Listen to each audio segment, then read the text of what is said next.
Hello, this is Sandra Cho with Pointwealth Capital Management, and today I'm going to be going over 2023 in review. Entering 2023, we were hit with a regional banking crisis, and investors were expecting a recession by the second half of the year. Instead, inflation cooled and the economy remained resilient. The markets climbed the wall of worry and ended the year with the S&P 500 up 24.2%, the Dow up 16.2%, and the NASDAQ on the podium up 44.7%. There were 7 stocks that took the lead early in the year.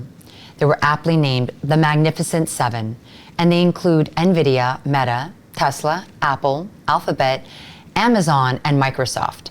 Together, these 7 mega stocks had an average return of 111% for the year. Because of these stocks, large cap growth outperformed value by the second widest margin since 1978. The Magnificent Seven contributed over 60% of the S&P 500's year-to-date return and currently make up close to 30% of the market weight of the S&P 500.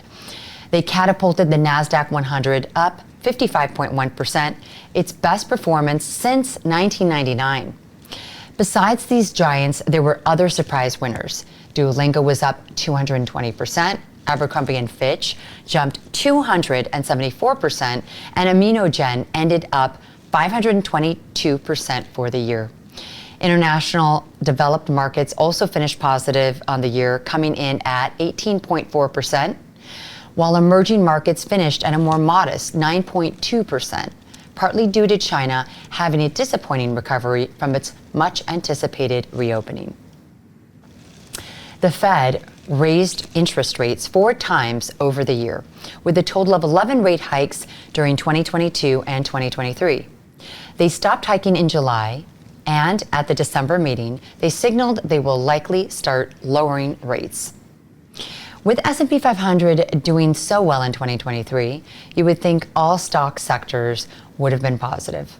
Surprisingly, 3 sectors were negative, and the healthcare sector barely broke even. Consumer staples, energy, and utilities were all negative last year. Volatility remained very high in the bond market. The yield on the U.S. Treasury 10-year note started and finished 2023 near 3.8%, but during the year rose to a 17-year high, near 5%. High-yield bonds performed strongly as the economy avoided recession in 2023. U.S. high-yield bonds gained 13.5% for the year, making it the best year since 2019. In 2023, the Treasury rate increase caused mortgage rates to rise. As mortgage rates jumped, housing sales dropped. But because inventory was low, housing prices remained strong. The consumer came to the rescue in 2023, with consumer spending representing 2/3 of our GDP for the year. Finally, globally, we continue to see fighting in Ukraine, and a new war front in Israel emerged after the terrorist attack killing 1,200 people. The Suez and Panama Canals struggled with low water levels, which affected global supply chains. And now the Suez is contending with Houthi attacks.